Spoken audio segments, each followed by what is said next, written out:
병원이 아프면 가면 되지 중요한 리스트가 뭐가 있어 하시겠지만 있습니다. 1년 이상 독일에 거주하실 거라면 꼭 잊지 말고 이 영상 시청해주세요. 안녕하세요 여러분, 독일에 사는 엄마 건축가입니다. 제 고등학교 친구가 곧 독일로 들어와요. 주재원으로 2-3년 살 계획이라고 하더라고요.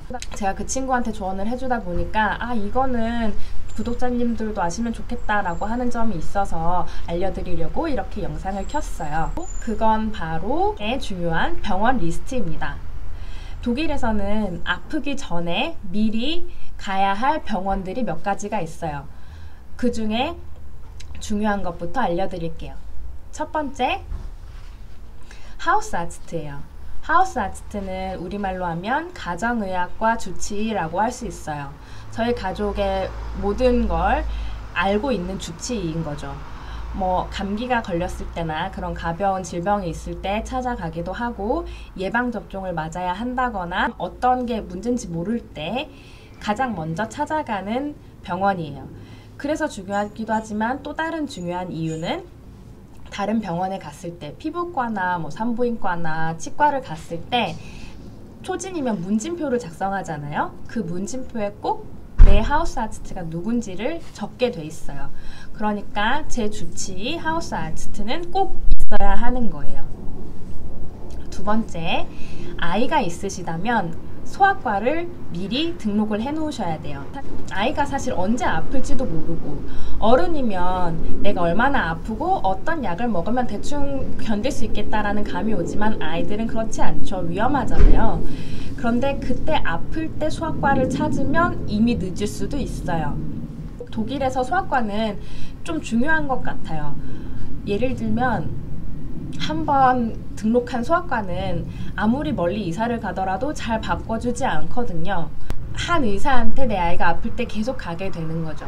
굉장히 중요하고 또 중요해요. 그렇기 때문에 어린이가 있는 가정이라면 꼭 미리 킨더아츠트를 찾아 놓으시길 추천드려요. 세 번째 중요한 병원, 산부인과예요. 제가 산부인과 중요하다고는 제 전 영상에도 말씀을 드렸어요. 사실 성인 여성이라면 언제 임신할지 모르고 언제 부인과 질병이 발병할지 모르잖아요. 아프거나 혹은 임신했을 때 그 사실을 알고 나서 산부인과를 찾으면 이미 늦어요. 산부인과 예약을 잡기가 정말 힘들거든요. 초지는 기본적으로 6개월 정도는 기다리셔야 하고요. 그러니까 아픈 다음에 초진을 잡게 되면 이미 상황은 끝난 거죠. 심지어 어떤 산부인과들은 자기네 이제 새 환자 안 받는다고 하는 산부인과도 많아요. 좌절하지 마시고 다른 산부인과에 전화해서 어서 초진 예약을 잡으시면 됩니다. 그리고 네 번째로 중요한 병원은, 사실 이건 이제 크게 중요하진 않아요. 치과, 자나츠트, 피부과, 하우트아츠트, 그리고 눈이 안 좋으신 경우에는 안과, 아우겐아츠트를 찾아 놓으시면 돼요. 사실 근데 이 세 병원은 예약 잡기 그렇게 힘들지 않아요. 한 2-3일, 일주일이면 충분히 예약을 잡으실 수 있으니까 이거는 그냥 필요하실 때 하시면 될 것 같아요. 하나 제가 팁 드릴게요. 만약에 나는 이가 정말 약하다, 자주 치과를 가야 되고 자주 치료를 할 가능성이 있다 하시는 분은 치과 추가 보험이 있어요. 에어자츠versicherung이라고 할 거예요. 그거 검색하셔서 임플란트나 아니면 충치 치료나 스케일링, 특별한 스케일링 정도가 되는 추가 보험을 드시는 것도 추천드립니다. 이 병원들을 찾을 때 어디서 정보를 얻는 게 좋을까요? 야메다라는 사이트가 있어요. 좀 발음이 웃기죠? 여기 가셔서 내 사는 지역과 내가 필요한 병원을 검색하시면 사람들이 이미 평가를 해 놓았어요.